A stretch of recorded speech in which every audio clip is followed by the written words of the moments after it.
بسم اللہ الرحمن الرحیم، اللہم صلی علی محمد و آل محمد وعجل فرجہم۔ اسیران کربلا کی شام کی جانب روانگی۔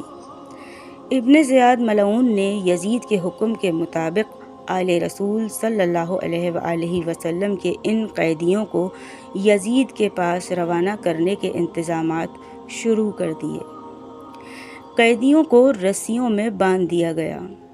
سید الشہداء امام حسین علیہ السلام کے وارث امام سجاد علیہ السلام کے گلے میں لوہے کا طوق، ہاتھوں میں زنجیریں اور پاؤں میں بیڑیاں ڈال دی گئیں۔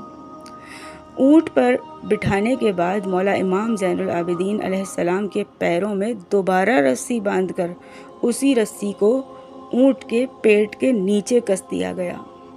ایک اور رسی آپ علیہ السلام کی گردن میں باندھی گئی اور اس کا دوسرا سرا اونٹ کے کجاوے سے باندھ دیا گیا تاکہ سفر کے دوران وہ اونٹ سے نیچے نہ گرے۔ آل رسول صلی اللہ علیہ وآلہ وسلم کے ان معصوم قیدیوں کے لیے ابن زیاد ملعون نے اپنے فوجیوں کو بہت واضح ہدایات دی تھیں۔ اس نے کہا تھا کہ قیدیوں کو کھانے پینے کے لیے اتنا ہی دیا جائے کہ یہ لوگ زندہ رہ سکیں۔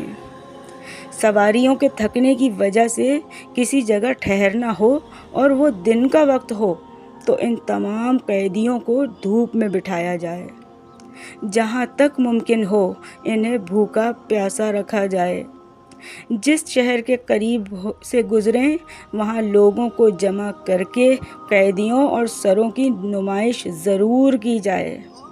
کسی شہر میں داخلے سے کئی میل پہلے قیدیوں کو اونٹوں سے اتار کر شہر کے اندر پیدل لے جایا جائے۔ اسی طرح نمائش کے بعد انہیں پیدل ہی شہر سے باہر اپنے کیمپ تک لایا جائے۔ ابن زیاد ملعون کی یہ ظالمانہ ہدایات رسول اکرم صلی اللہ علیہ وآلہ وسلم اور ان کے گھرانے سے اس کی نفرت کا منہ بولتا ثبوت تھیں۔ سامعین محترم، بالآخر ان تمام ظالمانہ احکامات کے ساتھ رسول خدا صلی اللہ علیہ وآلہ وسلم کے خاندان کی قیدی عورتیں اور بچوں کو یہ قافلہ کوفے سے شام کی طرف لے کر روانہ ہو گیا۔ راستے تماشائیوں سے بھرے ہوئے تھے۔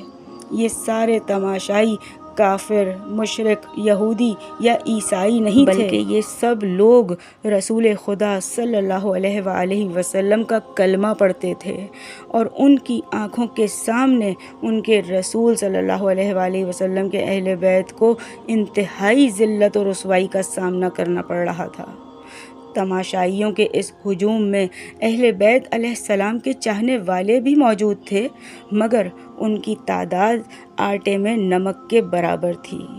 زیادہ تر شیعان اہل بیت علیہ السلام کوفے کے ٹارچر سیلز میں بند تھے یا کربلا کے معرکے میں شہید ہو چکے تھے۔ بہت سے لوگ منہ پھیر پھیر کر رو رہے تھے اور ان کے دلوں میں نفرت و انتقام کی چنگاریاں سلگ رہی تھیں۔ الا لعنت اللہ علی قوم الظالمین۔